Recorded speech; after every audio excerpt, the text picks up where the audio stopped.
हाँ नमस्कार प्रिय विद्यार्थियों, स्वागत है आपका आज की इस क्लास में। आज हम पढ़ेंगे कक्षा 10वीं पद्य खंड तुलसीदास द्वारा रचित राम लक्ष्मण परशुराम संवाद पाठ का दूसरा पद्यांश।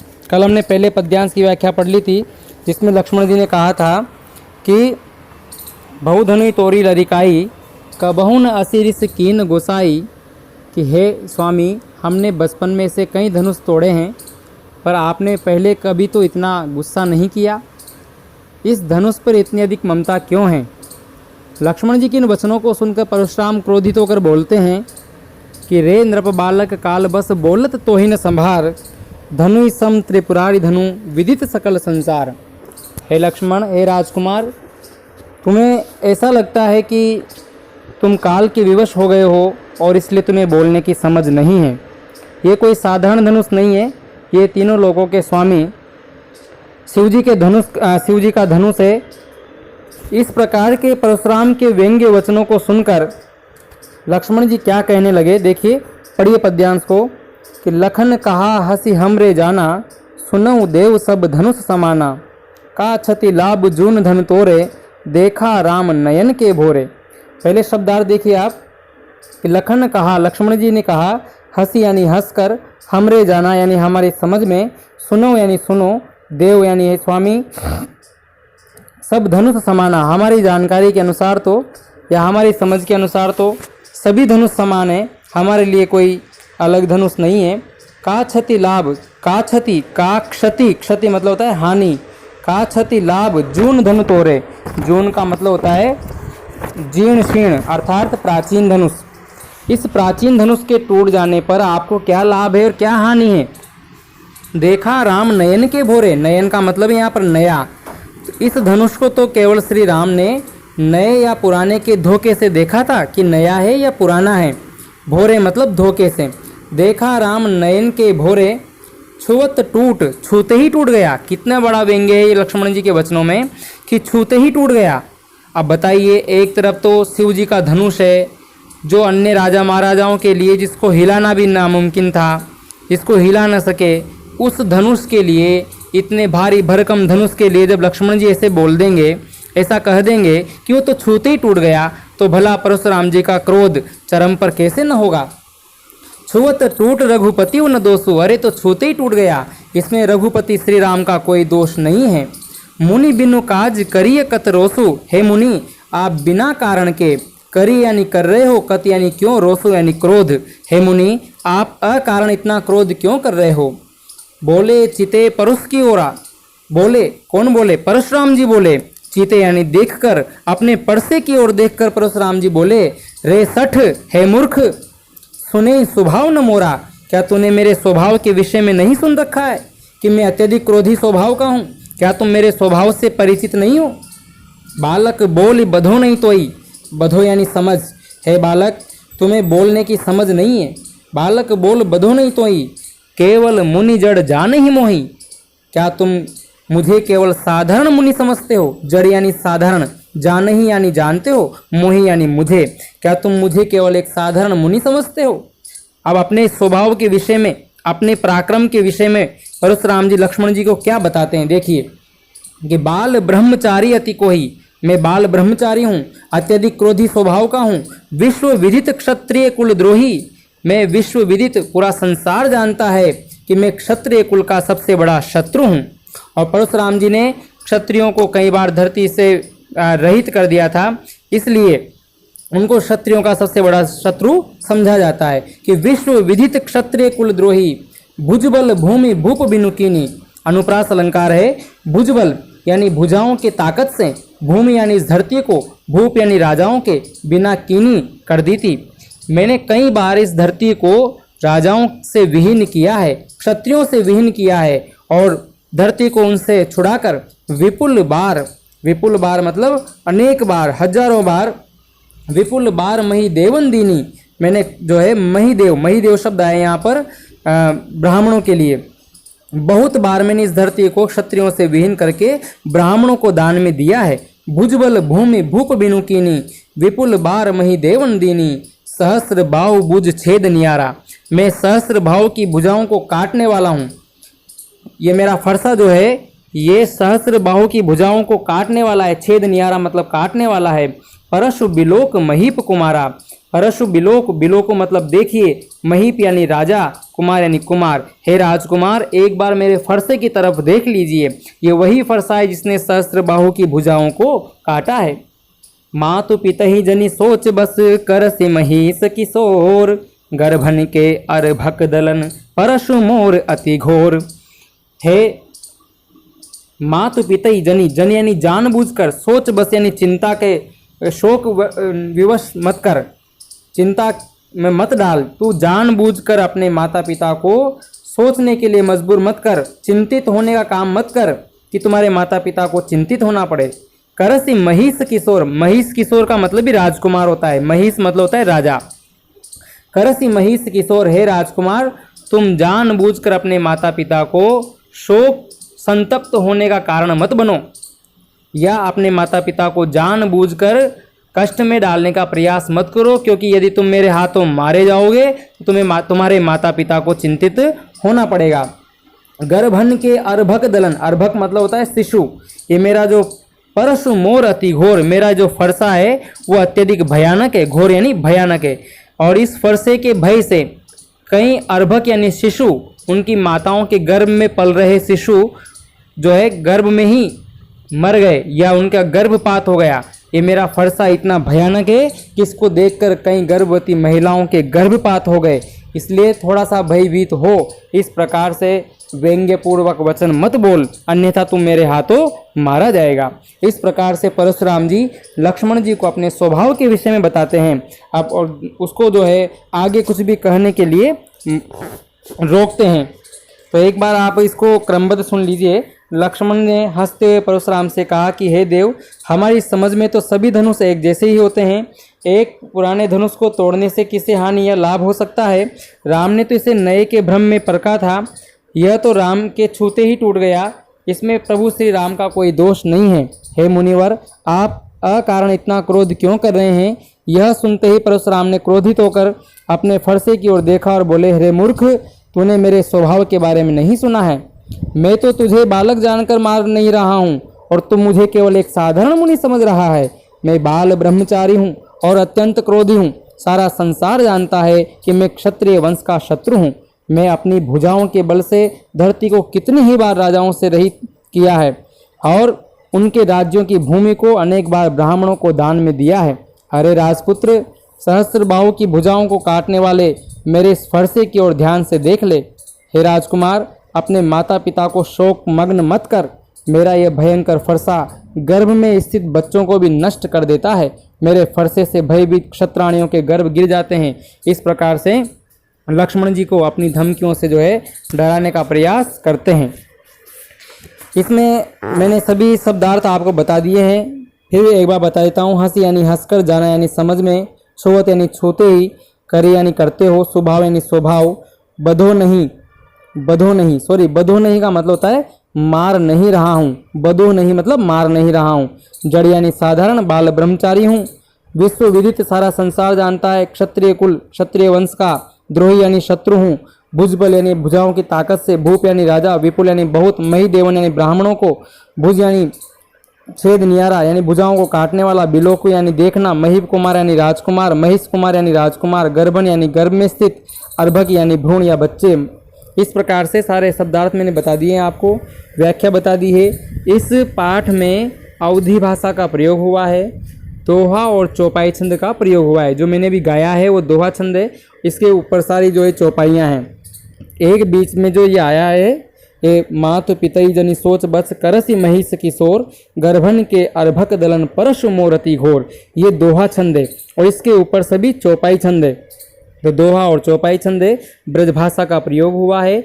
इस पाठ में, पूरे पाठ में जो बता रहा हूँ, पूरे पाठ में बता रहा हूँ, पूरे पाठ में वीर रस है। और जहाँ वीर रस होता है ना मित्रों, वहाँ गुण कौन सा होता है? ओज गुण होता है। तो इस पूरे पाठ में ओज गुण है। अलंकार भी इसमें जो है अनुप्रास अलंकार आया है, कई जगह इसमें रूपक अलंकार भी आया है। तो मैं आपको बता दूंगा, जहाँ जहाँ जो अलंकार होगा वो मैं आपको समझा दूंगा। देखिए अगला पद्यांश पढ़िए।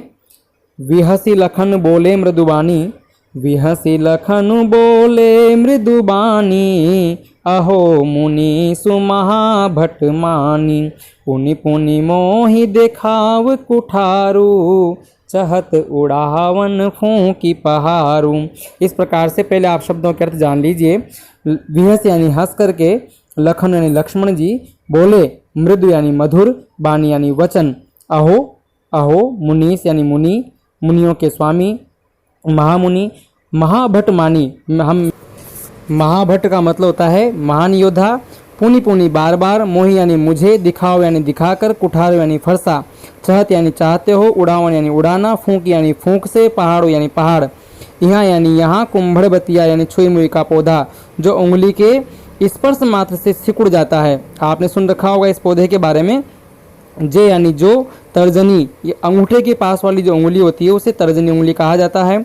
देखी मरी जाही, अरे हम कोई छुई मुई के पौधे नहीं हैं जो आपकी तर्जनी उंगली देखकर मर जाएंगे अर्थात सिकुड़ जाएंगे या डर जाएंगे। देखी कुठारो सरासन बाना, आपने जो फरसा, कुठारो यानी फरसा, सरासन यानी धनुष, बाण यानी बाण, आपने जो धनुष बाण और फरसा धारण कर रखा है, इससे मैंने समझा कि आप क्षत्रिय हो, इसलिए मैंने अभिमान पूर्वक आपसे कुछ कह दिया है।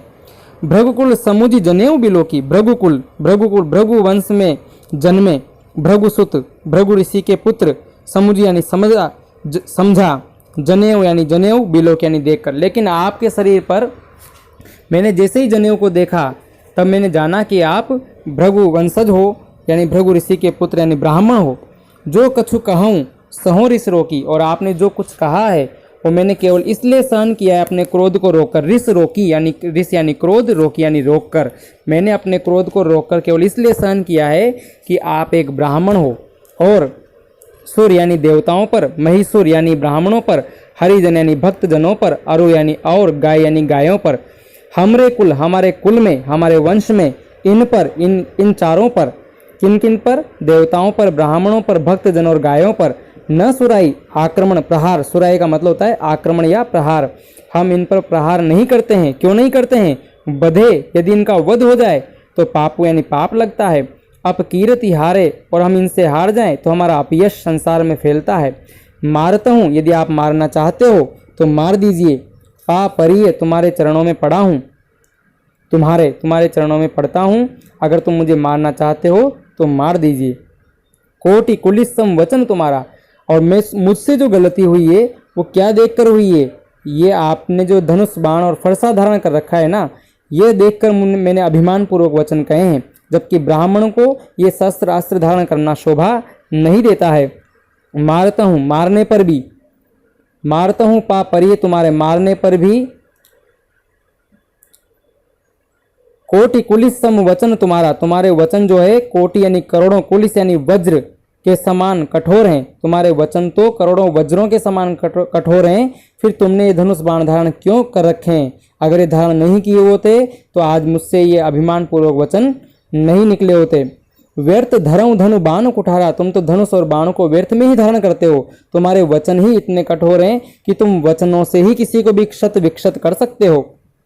जो बिलो की अनुचित कहूँ क्षमहु महामुनि धीर, सुनि सरोस भृगुवंश मणि बोले गिरा गंभीर।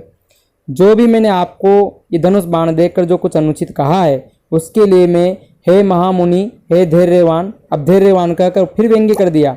हे धैर्यवान महामुनि, मैं क्षमा चाहता हूँ। सुन यानी सुनकर के, सरोष, स यानी सहित, रोष यानी क्रोध सहित, भृगुवंश मणि, भृगुवंश में मणि के समान सुशोभित परशुराम जी बोले, गिरा यानी वाणी, गंभीर वाणी में बोले। तो इस प्रकार से मैंने सारे शब्दार्थ बताए आपको।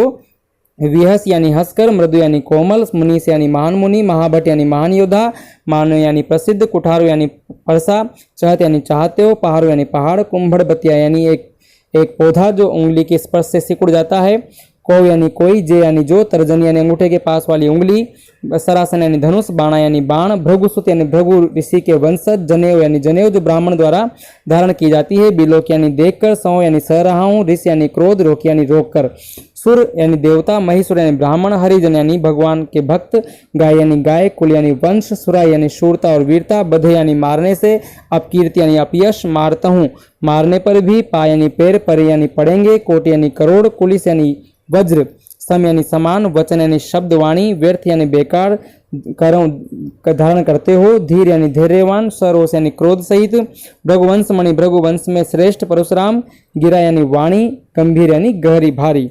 अब देखिए व्याख्या क्या है।